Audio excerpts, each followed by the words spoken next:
Gostaria de convidá-los a abrirem suas Bíblias na Epístola aos Gálatas. A gente permanece nessa jornada de Gálatas, só que sempre trabalhando temas transversais ou mesmo ampliando a compreensão daquilo que já estudamos, tá bom? Gálatas capítulo de número 4, nós vamos estar observando ali alguns pontos específicos a partir do verso 21. Essa é a 9ª aula da Escola Bíblica Dominical sobre este tema, tá bom? Então, é a 9ª aula da Escola Bíblica. Eu gostaria de convidá-lo, lembrando sempre aos irmãos e irmãs que nós estamos aprendendo a Bíblia Sagrada. Isso é algo muito importante de ser lembrado. Não é uma aula qualquer, não é uma aula comum, não é qualquer assunto. É a palavra de Deus. E logo a nossa maneira de estar na direção do que vamos fazer agora é total. Então quando a gente está na faculdade, na escola, não é isso. O que eu quero dizer é que nós estamos estudando um assunto de qualidades eternas, de desdobramentos permanentes para a alma de vocês. Então, por favor, se entreguem a este ensino, corroborem, apreendam a informação, agarrem-na, né? Guardem-na, como já aprendemos. Capítulo 4, verso 21, é para onde a gente vai. Eu gostaria aqui de fazer uma leitura responsiva, então eu vou ler o verso 21, você lê o verso 22, eu vou ler o verso 23 e você lê o 24. Eu começo com 21 e você vai fazer essa dobradinha com o professor nessa manhã. Vamos lá? Eu começo lendo 4, 21 aos Gálatas. Digam-me vocês, os que querem estar sob a lei, será que vocês não ouvem o que a lei diz? O filho da escrava nasceu segundo a carne, o filho da mulher livre nasceu mediante a promessa. Eu vou completar lendo 25. Ora, Agar é o Monte Sinai, na Arábia, e corresponde a Jerusalém atual, que está em escravidão com os seus filhos. Vamos ao Senhor em oração, pedindo a sua graça, pedindo a sua sabedoria. Pai, louvamos a Ti nesta manhã, te agradecemos por poder estar cultuando a Deus, por estar aqui, Senhor, há famílias, há pessoas que vieram de suas casas, irmãos e irmãs, há tantas pessoas aqui que vieram de semanas talvez difíceis, mas estão começando a semana aprendendo a Bíblia. Eu te peço por todos nós, Senhor, que o nosso coração esteja ligado no que vamos aprender, que haja dedicação em nos entregarmos a isto, em nome de Jesus. Amém. Aula de número 9, tema de hoje, Sara, Agar e a nossa pressa em cumprir por Deus as suas promessas. Esse tema se desdobra, decorre do último sermão, mas ele vai estar, obviamente, sendo expandido em compreensões um pouco mais alargadas. O texto base, que também já foi lido e pode ser lançado aqui no slide, vai do verso 21 ao 24, indo até mais à frente o 25, como você também leu. E o que nós vamos fazer nessa aula, ou do que precisamos em termos de objetivo? Eu avanço mais um ponto, e os nossos objetivos não são difíceis de serem identificados. O primeiro deles é o significado de Sara e Agar serem duas alianças. Vamos deixar isso mais claro, se não ficou. E o segundo, que é um tema que decorre de Gênesis capítulo 16, texto que Paulo usa para fazer a sua teologia em Gálatas, a conclusão de Sara sobre a ação de Deus em Gênesis 16, seus desdobramentos, e compreendendo a espera à luz de Deus e seus planos. Então nós temos aqui um tema teologicamente central e um tema doutrinário que deriva desse tema central. Quando nós estamos trabalhando a leitura de Gálatas, como você já pôde perceber, existe muita teologia bíblica em Gálatas. Teologia bíblica é como nós chamamos quando nós entrelaçamos um tema e recorremos a textos diferentes do texto único que está diante de nós. A gente tem Gálatas mencionando Gênesis, tem Gálatas em outros momentos mencionando Deuteronômio. Isaías. Significa que nós precisamos recorrer a esses textos para fazer uma teologia mais clara sobre o que quer dizer aquilo. A teologia bíblica, então, ela vai estar fazendo arcos de comunicação de um ponto ao outro da Escritura, nos trazendo ampliações ao vermos de onde o texto vem e para onde o texto vai. Você que já leu Apocalipse, deve ter lido sem querer Ezequiel, Isaías, por que não dizer Daniel? Então, quando você lê esses salmos, até o Cântico de Moisés é mencionado no livro de Apocalipse. Logo, você tem em Apocalipse muita teologia bíblica, vívida, e se você não lê os textos de onde eles vêm, se não só vê o texto de origem, você perde o impacto do significado. Tudo bem? Então, enquanto nós estamos falando sobre isso, nós estamos falando de categorias chamadas, ou a categoria de teologia bíblica. É possível fazer teologia bíblica só com um autor, por exemplo? Por exemplo, você pode pegar João, pegar os escritos dele todo e trabalhar uma teologia bíblica joanina. E aí você pega tudo que João escreveu, compara com o que ele escreve aqui, com o que ele escreve ali, e aí você vai fazendo também um arco, mas só que em João, por exemplo. Ok? Isso é só para a gente entender do que está sendo dito, e eu sei que se você já sabe isso, melhor ficou, se você não sabe, sabe agora e é importante. Mas Paulo vai usar aqui que essas mulheres são duas alianças. Ele vai citar duas mulheres aqui. E eu fiz aqui alguns movimentos visuais, que eu acho que às vezes ajuda a gente a entender, movimento visual também, né? Essa questão do ícone, ele é importante em escolas bíblicas, sim. No sermão, questionável. Calvino era bem contra qualquer coisa do tipo, mas numa escola bíblica é legal você ter algumas sacadas visuais.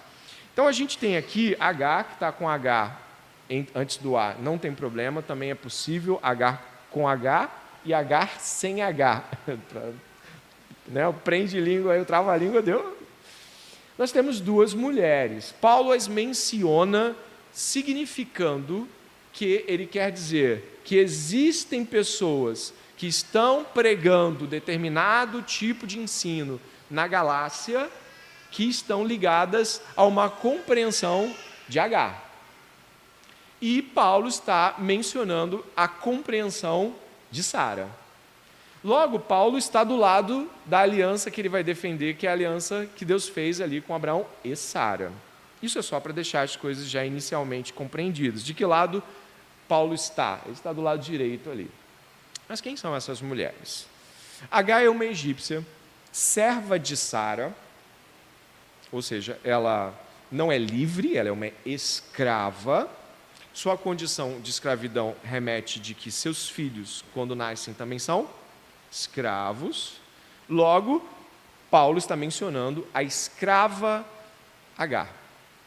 Já já a gente vai abrir em Gênesis 16, quando for pertinente para nós, mas é de lá que nós estamos tirando esse aspecto. Sara, esposa oficial, tinha uma escrava chamada H.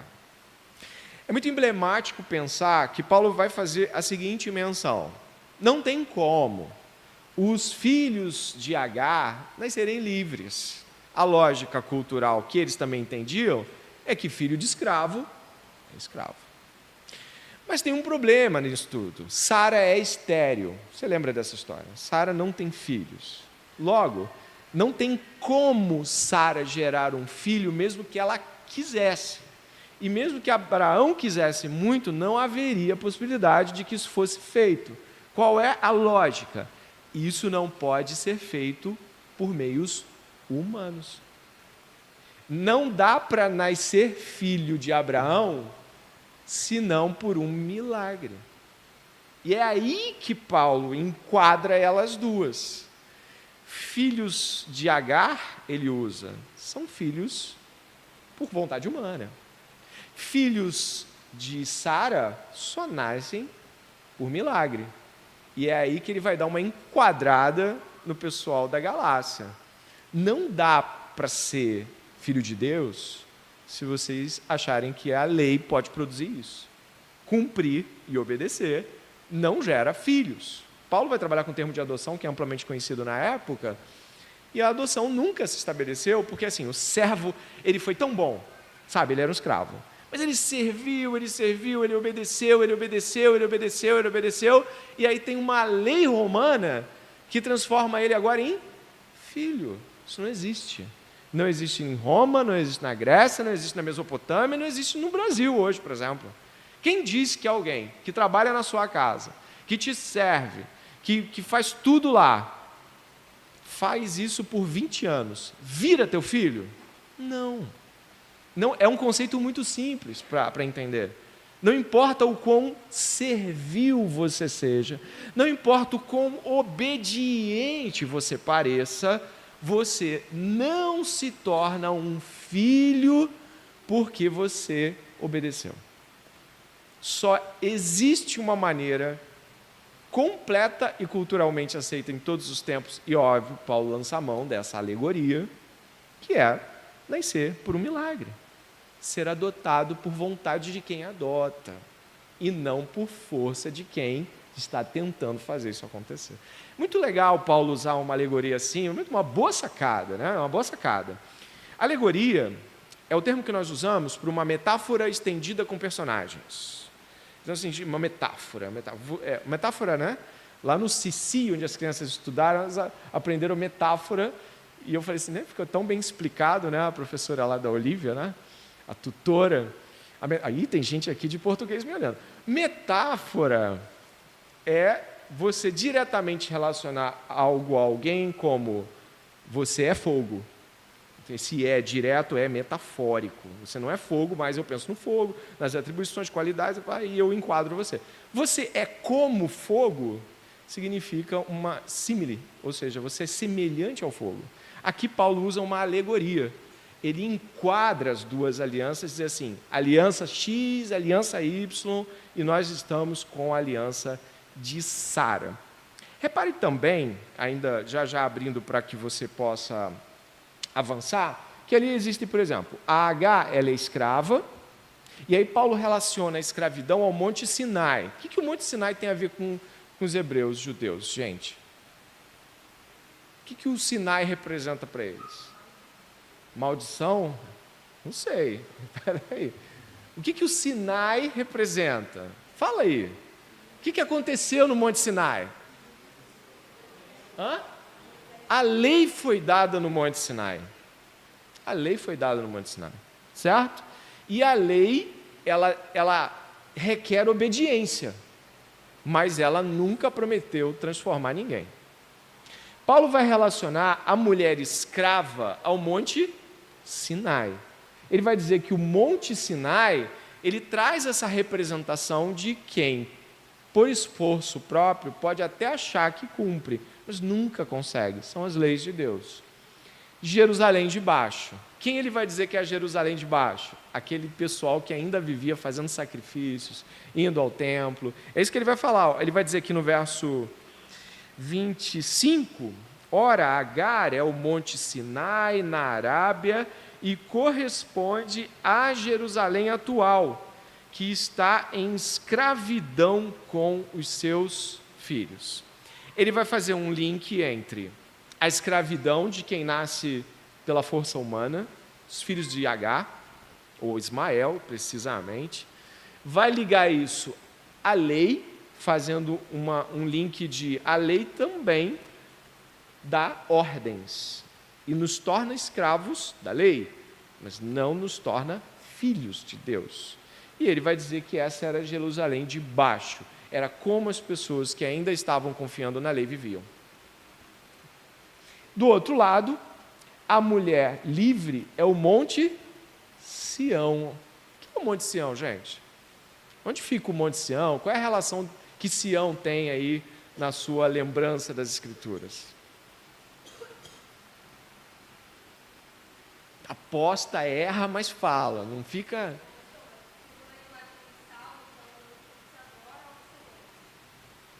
Tudo bem, alguém mais quer completar o Sião aí?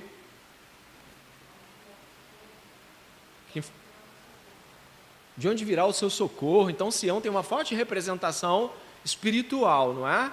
Sião é a cadeia montanhosa a qual Jerusalém está. Sião não é um monte apenas, mas são montes, Sião são montanhas, E lá em um dos cumes de Sião está quem? Jerusalém, num aspecto de Jerusalém estar protegida pelos montes de Sião. Logo, Sião é a Jerusalém espiritual. É dessa que Paulo está dizendo que nós pertencemos.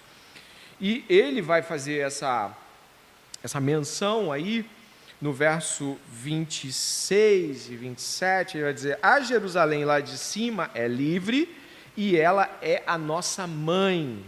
Porque está escrito: alegre-se, ó estéril, você que não dá à luz, exulte e grite, você que não sente dores de parto, porque os filhos da mulher abandonada são mais numerosos do que os filhos da que tem marido.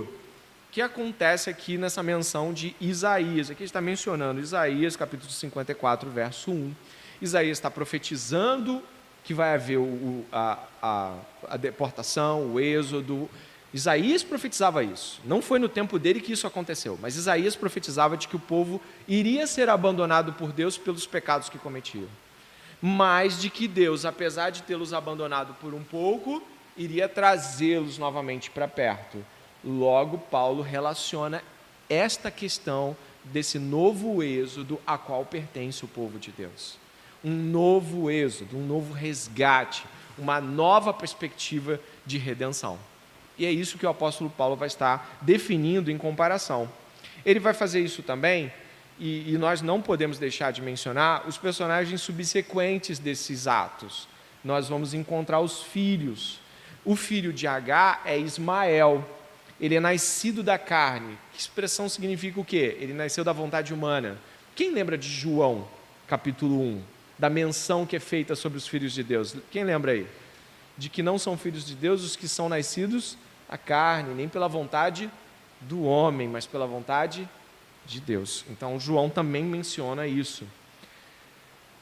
Esaú, quem lembra de Esaú? Esaú onde é que está Esaú na história? Eu estou forçando vocês a lembrarem. Esaú, filho de quem? Oi? Esaú é filho de quem? Isaac? O pessoal está meio assim, me olhando assim. Quem lembra dos 3 patriarcas aí? Abraão, Isaac, Jacó, exatamente. Mas Esaú é o filho que herda a continuidade? Não, mas ele é o primogênito, mas não é.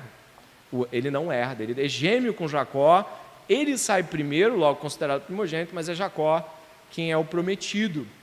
Repare o que vai acontecer ali em Ismael e Esaú.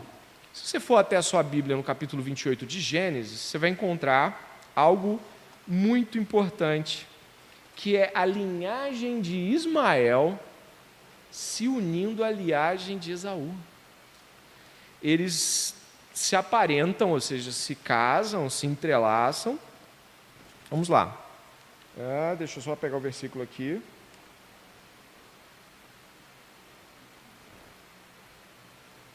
Aqui, finalzinho do verso 7, 8 e 9, capítulo 28, verso 7, 8 e 9. Dá uma olhadinha aí. Depois que aquela situação de conflito acontece entre Esaú e o pai, por conta da bênção que foi dada a Jacó, olha o que diz o verso 7. Soube também que Jacó, obedecendo ao seu pai e à sua mãe, havia ido a Padã Arã. Sabendo também que Isaque, seu pai, não via com bons olhos as filhas de Canaã, Esaú foi à casa de Ismael e, além das mulheres que já tinha, tomou por mulher Malate, filha de Ismael, filha de Abraão e irmã de Nabaiote. Por rebeldia, para deixar a coisa ainda mais costurada, de difícil que já era, os filhos de Ismael depois recebem também a carga de rebeldia dos filhos de Esaú. E quem são eles, pastor? São os edomitas. Eles são, inclusive, um povo que não vai dar passagem para Moisés no deserto. Olha como isso vai se desdobrando em cada vez mais rebeldia contra Deus. Os edomitas vão ser inimigos da passagem de Moisés e o povo pelo deserto. Do outro lado, você tem Isaque. Repare ali que Isaque, ele é nascido da promessa, assim como Jesus. E aqui aspectos que vão trazer a teologia bíblica cada vez mais para perto do tema transverso que a gente vai ver. O fato de como Isaac nasceu aponta para como Jesus nasceria. Isaac não era possível, humanamente possível. Tal como Jesus, nascimento virginal, não é humanamente possível. Obviamente você pensa assim, mas a Sara não sabia disso. Sim, é assim que Deus trabalha. Ele não vai dizer tudo o que Ele vai fazer na nossa vida e dizer os resultados posteriores, porque isso não é fé. Fé é quando eu ajo sem ter a vista das coisas, sem ter os detalhes que vão enquadrar os próximos atos. Bastava a Sara esperar e crer.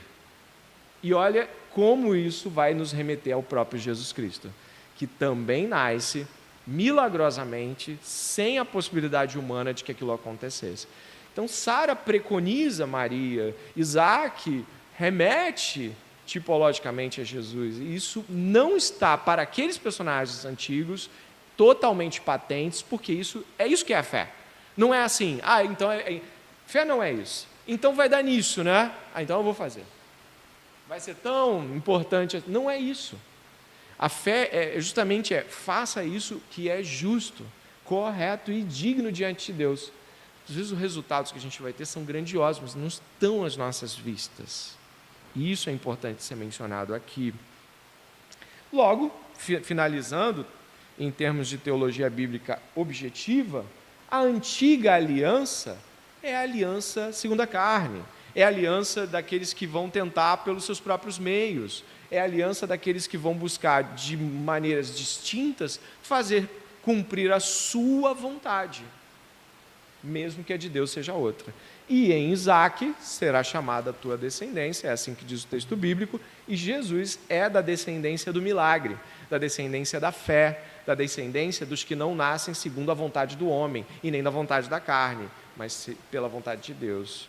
Então Jesus Cristo pertence a esta aliança, e é isso que Paulo defende aqui. Vocês da Galácia estão chamando algo para dentro dessa realidade cristã, de vocês são completamente livres, estão se escravizando novamente a um tipo de comportamento que valoriza o que o homem faz na direção de Deus, e não o que Deus fez e fez sozinho na dimensão do homem. De que maneira isso para nós tem impacto antes da gente virar a chave? Eu abro para perguntas, colocações, e virar a chave para o tema 2. Nós precisamos compreender que as realidades daquilo que Deus exige de nós são suficientes para que as cumpramos.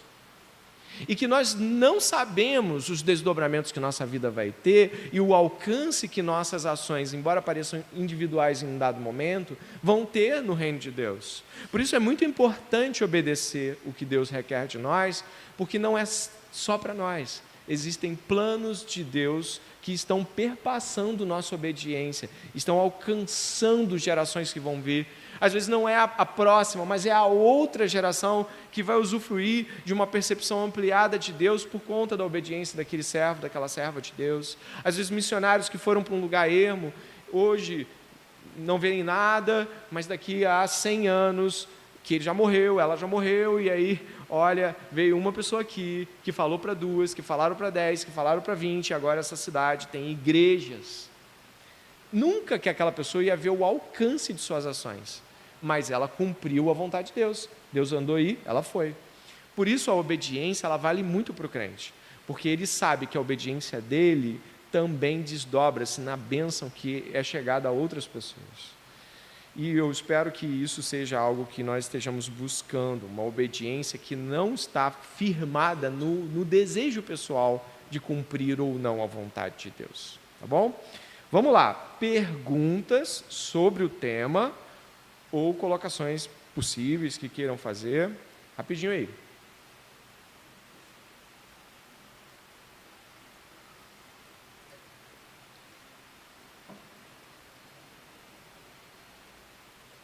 Não. Ontem o Irã lançou-se contra Israel com drones, com mísseis, ontem à noite. Está uma agitação muito grande. A gente precisa orar por isso, porque isso pode escalar, tem muita coisa que pode acontecer, coisas não boas, muito ruins, pelo contrário. O Irã, se não tem bomba atômica, tem gente ligada a ele que tem armamento atômico. Então, assim, é muito grave o que aconteceu, mas uma coisa me chamou a atenção, né, na fala do líder iraniano, que foi falar o seguinte: nós estamos reagindo a um ataque desses sionistas. De onde ele tirou essa expressão? De Sião, do movimento sionista, século XIX, mas a expressão é para dizer o seguinte, é usual, tá vendo? Você pega uma coisa que você aprende na escola bíblica, você fala, cara, sionismo tem a ver com Sião, tem a ver com judeus, e a gente vai nessa direção. Eu tenho medo histórico de fazer afirmações assim, por quê? Vamos lá, se você pensa que hoje os árabes, se são resultado da união de Ismael com os de Esaú, geram os árabes que depois se tornam, em sua maioria, muçulmanos e tal.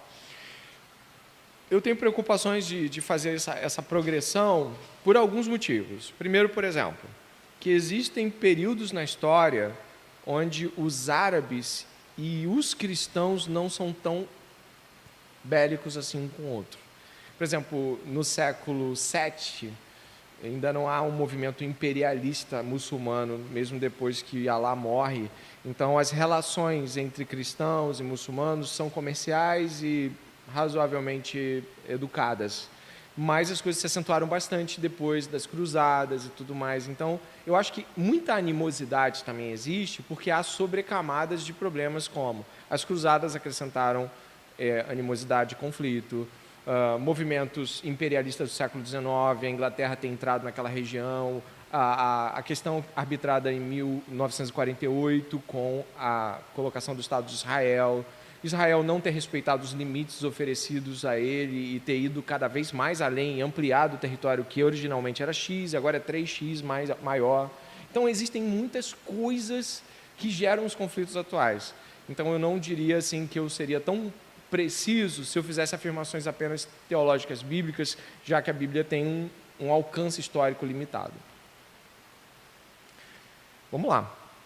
Agora a gente vai para a segunda parte. Já que ninguém tem pergunta, todo mundo entendendo, então eu posso perguntar. Deixa eu ver. Thaís deu um sorriso de quem quer se perguntar. Tá bom, Thaís, eu vou te poupar hoje. Vamos lá. E o que a gente tem em Gênesis 16? Eu vou voltar para Gênesis e Gênesis 16, que é tão importante do ponto de vista poimênico, como a gente chama, né? A aplicação pastoral, da visão que nós temos e podemos e devemos ter de Sara. Dê uma olhada no capítulo 16 de Gênesis e observe como Sara diz a Abraão determinadas coisas. Olha que interessante isso aqui. Gênesis capítulo 16, tá bom? Verso 1 diz assim: Ora, Sarai, mulher de Abrão, não lhe dava filhos, mas tinha uma serva egípcia chamada Agar. Então Sarai disse a Abrão: Eis que o Senhor me impediu de dar à luz filhos. Tome, pois, a minha serva, talvez assim eu possa ter filhos por meio dela. O que está acontecendo aqui? Primeiro que a gente tem que respeitar a narrativa e não ir tão além, só até onde se pode mesmo. Na narrativa, Sara tem uma conclusão que é razoável. Deus lhe impediu de ter filhos. Errado? Não. Sara está certa. Quem havia impedido, quem abre a madre de uma mulher ou não, é Deus. Quem dá filhos ou não, é Deus. Então, ela tem uma conclusão correta. Até aí, tudo bem. Mas o que ela tira dessa conclusão é que é o complicado da coisa.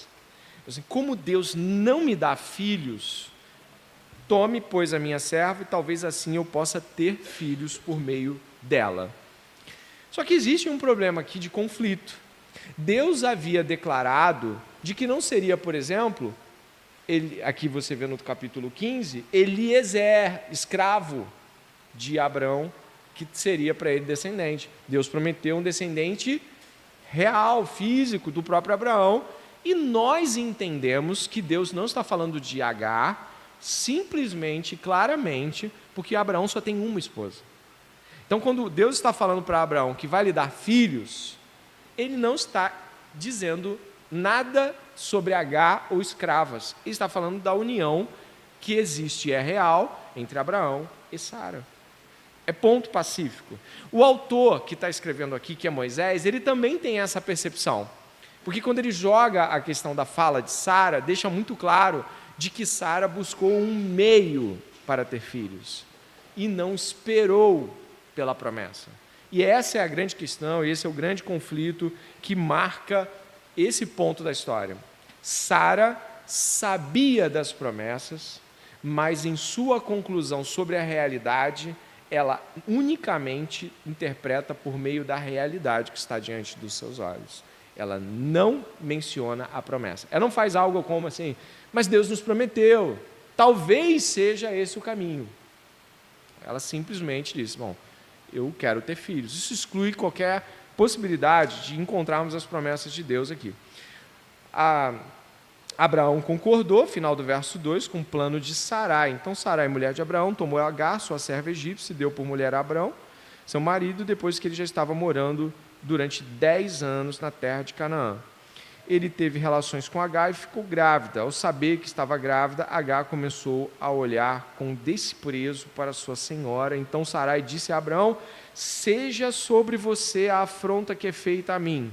Eu mesma pus a minha serva em seus braços. Ela, porém, vendo que engravidou, me olha com um desprezo. Que o Senhor julgue entre mim e você. Abraão respondeu a Sarai, você continua a ter controle sobre a sua serva. Faça com ela o que melhor lhe parecer. Então Sarai a humilhou e Agar fugiu da presença dela. Quando o anjo do Senhor a encontrou junto a uma fonte de água no deserto, junto à fonte no caminho de sul, perguntou-lhe, Agar, serva de Sarai, de onde você vem e para onde você vai? Ela respondeu, fujo da presença de Sarai, minha senhora. Então o anjo do Senhor lhe disse, volte para sua senhora e sujeite-se a ela. E o anjo do Senhor disse também, aumentarei muito a sua descendência, de maneira que, de tão numerosa, não poderá ser contada. O anjo do Senhor continuou, você está grávida e dará à luz um filho, a quem chamará Ismael, porque o Senhor ouviu o seu grito de aflição. Ele será entre os homens como um jumento selvagem, a sua mão será contra todos, e a mão de todos será contra ele, e habitará diante de todos os seus irmãos. Então Agar deu ao Senhor que havia falado com ela o nome de Tu és o Deus que vê, porque ela dizia, neste lugar eu olhei para aquele que me vê. Por isso aquele poço se chama Beer-Lai-Roi, fica entre Cádiz e Berete. O cenário é dramático e muito bonito, por sinal. Deus se compadece dela, da tristeza, da dor dela, e ainda por cima diz e promete que os filhos dela serão numerosos. Olha como Deus é bom, mesmo diante de um cenário que a gente vê que é de ruptura com a promessa em termos de atitude humana. Mas aqui existe algo importante. Abraão, ele faz 2 movimentos muito claros. Primeiro, ele aceita a proposta de Sara, e depois ele se livra de Sara, faz o que você quiser. Ele mesmo não toma uma posição, o que é muito comum na postura de Abraão também em outros lugares, em outros momentos. Quando ele dá a esposa dele em proteção a si mesmo. Então existe um Abraão vacilante, mas um Deus fiel. E isso é muito importante. O fato de sermos vacilantes não torna Deus infiel, não diminui a fidelidade de Deus. Isso é importante. Talvez você tenha chegado aqui nessa semana, desculpe aí, vou usar o termo até meio comum, né? Tendo vacilado. E não no sentido pejorativo, coloquial, mas vacilado, declinado de posturas corretas.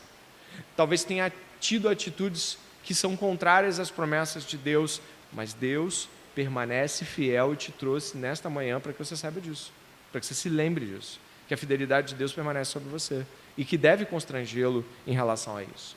Isso é um ponto importante. O outro que eu gostaria que você pudesse caminhar é de que 10 anos já se passavam, certo? Sabe quantos mais anos ainda se passariam? 15. São ao todo 25 anos de espera por Isaac. Não é porque ela forçou a porta de entrada, que você agora eu vou ter filho, que Deus falou assim, então agora eu vou te dar um filho que você está meio desesperada, sabe? Nada disso. Mais 15 anos para você. O desespero humano não move o plano de Deus, não move a ação divina, não faz com que Deus tenha que submeter ao nosso desespero. Deus vai nos colocar no lugar, mas espera de novo.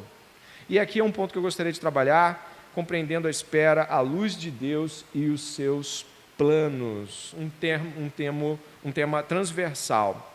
Vou ler algumas coisas importantes aqui para a gente poder entender.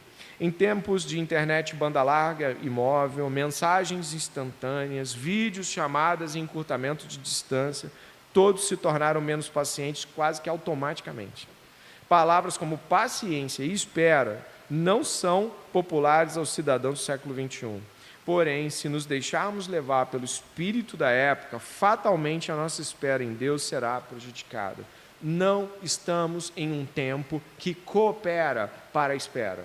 Nós não estamos em um tempo que coopera para a rejeição, para o não pode, não vou, não quero. Nós não estamos, nós estamos no tempo de eu quero, eu consigo, é agora, então vai ser, se não for agora, eu não quero mais. Que mima, né? John Piper fala sobre isso, né? Em um dos seus livros. Ele fala sobre sermos mimados pelas nossas vontades instantâneas de cumprimento das coisas. Você é assim?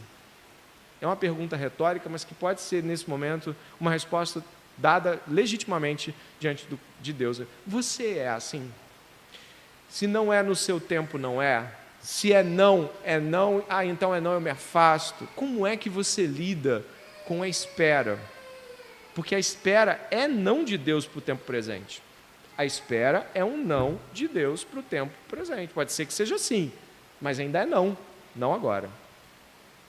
Lidar com a espera é muito importante. Eu gostaria de, nesses 15 minutos, nós trabalharmos essa questão, por favor.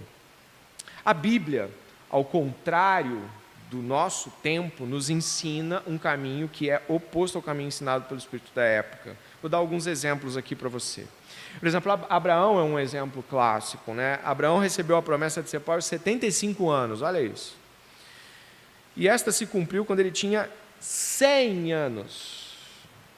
Foram 25 anos em que ele e sua esposa esperaram até o cumprimento efetivo da promessa. Abraão esperou quantos anos?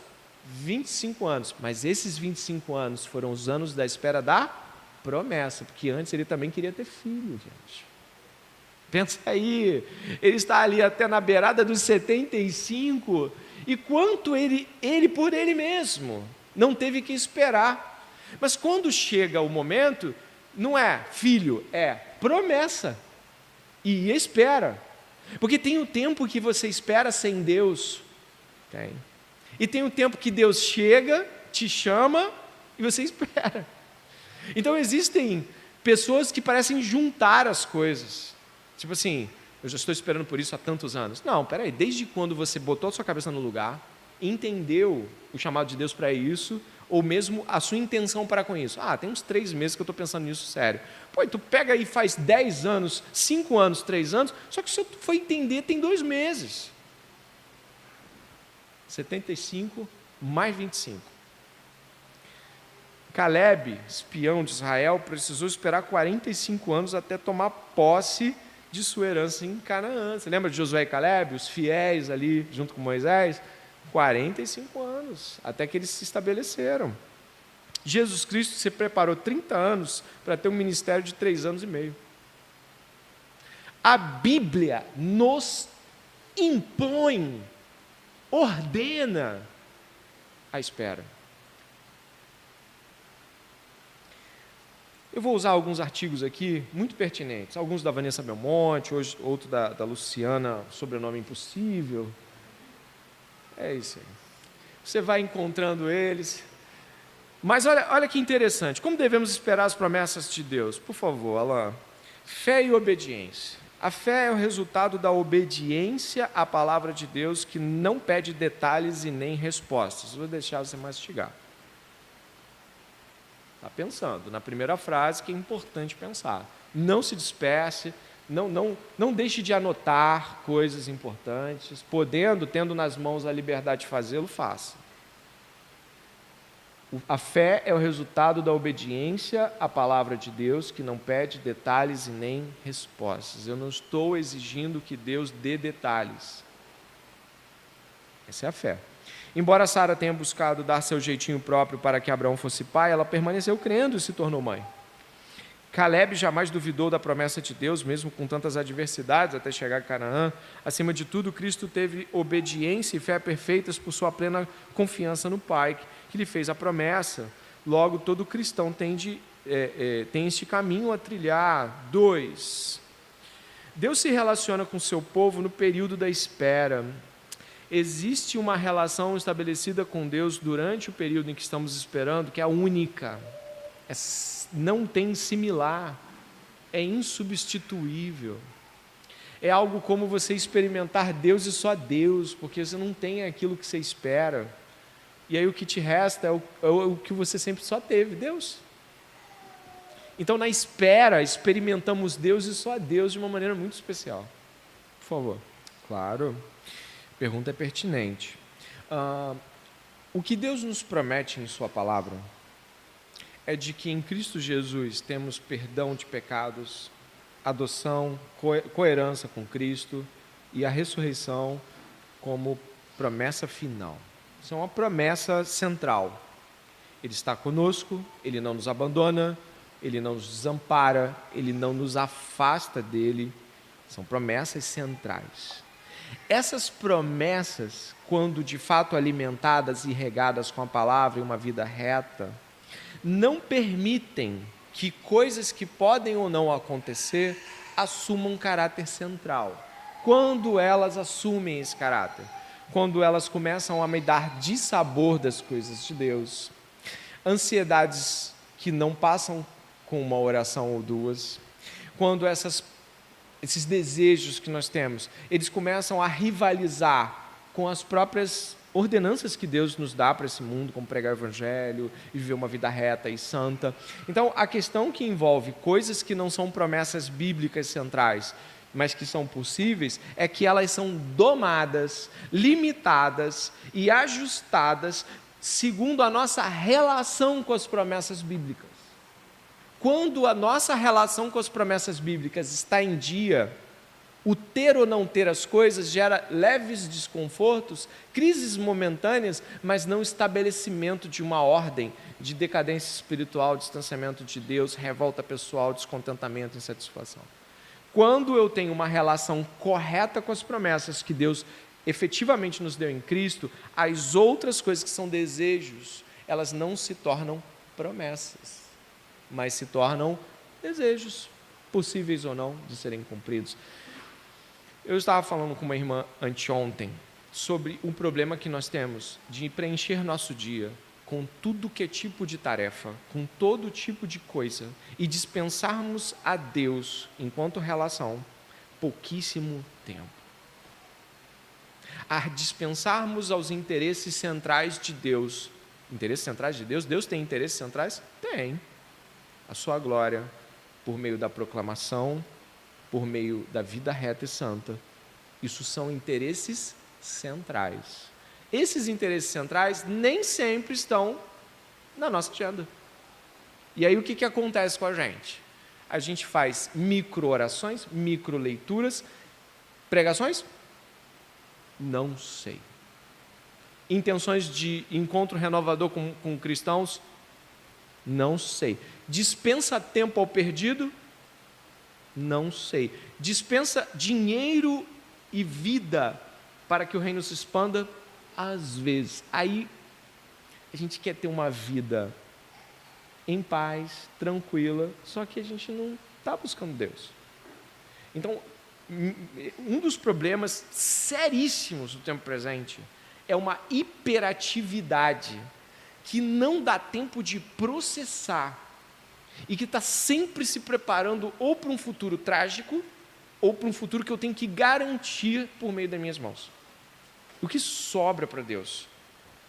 O que sobra? O que sobra? Nada. Eu sou uma agenda de compromissos. É o que sobra para Deus, é o que der para fazer, gente.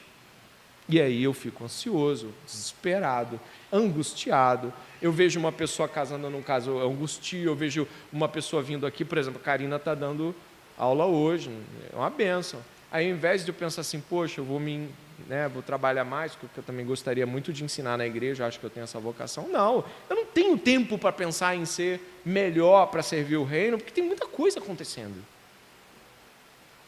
Logo mais à noite, eu vou fazer esse apelo à igreja, não faltem de modo algum culto da noite, usem todas as forças possíveis para estar. Eu estou falando coisas centrais da nossa igreja e a nossa igreja local também. Como pastor, eu me preocupo muito com a hiperatividade de várias maneiras, e a principal delas é a perda do olhar afetuoso, verdadeiro e entregue às promessas centrais de Deus e às ordens centrais de Deus. E eu acredito que isso derruba todo mundo que porventura acha que consegue controlar. Esse papo de tive uma semana difícil, sem oração e leitura, mas está tudo bem. Não está tudo bem. Só que o resultado não é imediato. A perda do paladar, começar a ser rude com as pessoas ao redor, você não consegue medir o impacto que isso tem. Mas tem. Vamos lá. Aprendendo a esperar, por favor. Vanessa Belmonte fala, esperar dói. A espera causa um tipo de dor que evitamos a todo custo, eu concordo com ela. Ainda avançando nesse esperar dói, ela amplia e diz o seguinte: não gostamos de esperar e em ansiedade agimos de maneira precipitada. Porém, confiar em Deus e fazer a sua vontade tem muito a ver com esperar. Negar a si mesmo, tomar a cruz e morrer, também tem a ver com esperar. Abrir mão do controle e confiar em um outro que eu não conheço, que eu conheço tão pouco e que tem conduzido a história de um jeito que, na maior parte do tempo, eu não entendo ou concordo, também exige esperar. E não sabemos esperar. Viver é, em grande medida, esperar. Ter fé é também esperar. Esperar dói. Além disso, nós temos um problema dentro da espera com uma espera preguiçosa. Você já viu alguém agindo quando está com preguiça? É diferente de alguém que está sem preguiça. Uma pessoa que está agindo com preguiça, ela meio que está nitidamente com a cara de má vontade em estar fazendo aquilo, estar naquele lugar, enfim. Quem está vai dar desculpas, isso tudo mais. Então, nós damos desculpas e má vontade explícitas à espera. Inclusive, podemos até dizer assim, não, Deus, eu não estou sentindo do meu coração, uma série de besteiras que não tem nada a ver com a Bíblia. Inclusive, eu tenho até trabalhado bastante essa questão de sentir com vários irmãos, estudando estudos e tal, sobre essa questão do sentir, da palavra sentir ter se tornado dominante na explicação do mundo. Pastor, eu sinto que eu não consigo fazer aquilo. Você quer dizer que você não tem capacidade técnica? É isso. Então, por que usou eu sinto? Porque tudo eu sinto. Então, nós precisamos reorientar o nosso vocábulo na direção daquilo que é sinto. Gente, os sentimentos não são sacerdócio. Que define a palavra. Cri, por isso falei. Não é sentir, por isso agir. Então, temos problemas seríssimos com a hermenêutica dos sacerdotes do sentimento. E eu espero que a igreja possa entender isso, que não é indireto ou direto, isso aqui é o pastor falando com a igreja, que é grave essa questão do sentir no nosso tempo. Mas hoje não estamos ainda por aí. A nossa vontade preguiçosa não quer nunca pagar o preço do esforço necessário para cooperar com o crescimento da semente, pensando na ideia de algo que está sendo germinado por Deus. Esquecemos ou nunca ninguém nos ensinou de verdade que nada chega pronto de imediato. Um relacionamento, uma amizade, uma carreira, uma família, uma igreja, um ministério, um projeto, e que é preciso tempo para fazer as coisas acontecerem, é preciso esforço, trabalho constante, paciência, como a de um agricultor. Preparar o solo, adubar a terra, regar corretamente, tirar as ervas daninhas, espantar os pássaros, e fazer isso diariamente até o momento em que desfrutamos do fruto. Irmãos, você acredita que às vezes você vai ter situações em que seu pastor vai falar para você assim, irmão, irmã, você errou de novo nisso. De novo, pastor, desisto, não quer errar de novo. Por quê? Porque às vezes erra de novo. De novo, e de novo, e de novo. Só que errar de novo deveria ser uma reorientação da coisa, mas não para desanimar. E isso tem a ver com uma preguiça de esperar.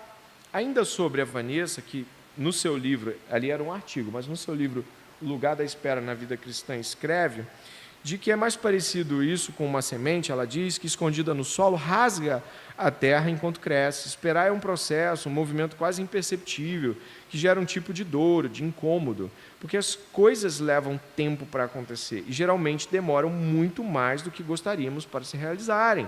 O segredo da espera é que a semente foi plantada e que algo começou, embora eu ainda não veja. Portanto, eu e você precisamos, escute isso aqui, olha para mim, presta atenção. Eu e você precisamos reorientar nossa atitude de espera. Quem está entendendo? Se você não está entendendo isso claramente, é só olhar para o que te angustia hoje. Porque muitas das nossas angústias refletem nossa incapacidade de esperar. Muita coisa. E isso vai minando a nossa força em agir. Porque quanto mais eu espero e não acontece, ou eu posso crer que Deus me dá o suficiente, ou eu posso me desanimar. E um desânimo leva a outro, leva a outro, leva a outro, leva a outro. Quando você vai ver, você está desanimado para coisas que você nem imaginava que foram afetadas pelo desânimo inicial. Tá bom? Algumas atitudes precisam ser tomadas, eu continuo aqui, para que tenhamos mais uma vez, atitude apropriada em relação ao tempo de espera. Eu começo aqui, por exemplo, com alguns exemplos. Exemplo 1, escolha do cônjuge. Uma decisão tão importante quanto essa não pode ser feita por pressão dos amigos, às vezes da igreja, por conta da idade que está passando, por ficar sozinho, não é o que eu quero, e etc. Tentar encurtar esse tempo de espera e comunhão com Deus pode se revelar fatal mais adiante. Pessoas que casaram às pressas ou ficaram angustiadas, se sentindo incompletas, são justamente porque tinham a ideia, como você fez a pergunta, ela tinha uma ideia sobre as promessas de Deus que tem menor valor do que seus projetos de vida. Então, os projetos de vida estão sempre questionando Deus. Por que Deus? Por que Deus? Por que Deus? Por quê? Porque eles não são, de fato, menores e Deus... Deus é que é menor e eles são grandões, enormes. Ele está sempre questionando Deus. Por quê? Porque Deus não é o centro. Segundo ponto, por exemplo, onde atuar na igreja e no reino, eu fico angustiado, eu não sei qual é o meu ministério. É uma angústia tola. Eu vou te dizer por que é uma angústia tola. Porque a igreja está sempre aberta a pessoas que querem servir, cuidar umas das outras. A tua angústia é porque você espera um negócio especial, um toque assim, de desabrochar. Agora eu vi o meu ministério, agora eu sei. Isso é uma besteira. Isso precisa ser revertido em serviço amoroso, onde quer que Deus te coloque. E aí você, em um dado momento, pode ser que ache uma coisa que você é melhor que outra e o exercício do seu dom se torne mais evidente. Mas ponto. No outro lugar, onde não é sábio trocar a espera em Deus pelo meu jeitinho, é onde colaborar na igreja. Ter o desejo de atuar em tal departamento é bom, mas é preciso um aprimoramento pessoal de quem deseja e que a igreja reconheça a capacidade da pessoa. Até que chegue a hora de servir, é preciso esperar em Deus para que o serviço não se transforme em catástrofe. Pessoas ficam 4, 5 anos numa faculdade para exercer a profissão, mas não conseguem esperar 2 anos, 3 numa igreja para fazer algo. É incrível, né? E nem sequer querem se aparelhar para isso. Porque a pessoa que está fazendo uma faculdade ou um curso, ela está imaginando o que é. Não busca caminhos para que se torne melhor naquilo que acredita que possa servir. Isso é um outro problema. E eu vou concluindo aqui, né, exatamente certinho no horário, graças a Deus, para que você possa refletir alguns pontos, né? Versículos importantes que a Bíblia nos dá para refletir sobre a espera em Deus. Olha aí, ó. Espera no Senhor, anima-te, e Ele te fortalecerá o teu coração. Espera, pois, no Senhor. Salmo 27, 14. Ó minha alma, espera somente em Deus, porque dele vem a minha esperança. Olha que texto importante para nós. Descansa no Senhor e espera nele. Não te indignes por causa daquele que prospera no seu caminho, por causa do homem que executa astutos intentos. Ou seja, não olha para o ímpio e acha que está dando certo para ele e tenta fazer com você, não, porque esse não é o caminho. Porque na esperança fomos salvos. Ora, a esperança que se vê não é esperança, porque o que alguém vê como esperará? Mas se esperamos o que não vemos, com paciência esperamos. Esperar com paciência é esperar com gentileza, amorosidade, louvor nos lábios, vontade de continuar servindo a Deus. Esperar com paciência não é só esperar, é diferente. E é o que Deus requer de nós. Exercícios em aula que não serão feitos, mas serão explicados para que possam ser conduzidos, talvez, em uma pessoalidade ou com seu discipulador, discipuladora. Existe algo que hoje você gostaria que acontecesse, que aparentemente tem demorado? Escreva isso em suas anotações. Agora reflita se a sua espera tem sido ocasião pessoal para um testemunho de confiança em Deus, da sua parte para com os outros, ou se é insatisfação, ou mesmo ter deixado para lá porque não vai acontecer mesmo, tem sido o que você deixa transparecer. 3. Você demonstra com constância reflexos de desconfiança em Deus como ansiedade, tentativa de controle e pessimismo. São reflexos de incredulidade, de desconfiança em Deus. Como tem lidado com isso diante de Deus e em discipulado? Tem confiado na palavra de Deus ou no que os seus sentimentos dizem? Que o Senhor abençoe a igreja, porque muitos dos nossos problemas seriam completamente não problemas ou teriam uma outra ordem de dimensão se entendêssemos que a espera é comum aos santos. A espera está na agenda de Deus para a sua vida. A espera é algo comum a todos os homens e mulheres de Deus. E quando não lidamos com ela segundo Deus, destruímos tudo que há ao nosso redor, prevalecendo a nossa vontade. E que o Senhor, nessa manhã, dirija o seu coração com uma espera apropriada. Senhor, obrigado por estarmos aqui. Agora, ó Deus, nos ajuda, nos orienta a fazermos a sua vontade, a cumprirmos ela segundo os teus propósitos. Pai, talvez algumas coisas que tenham passado no nosso coração nas últimas semanas tenham sido extremamente autocentradas, Deus. Talvez nós tenhamos esperado ou estejamos esperando para que coisas nessa vida tão passageira aconteçam e perdemos o paladar das eternas.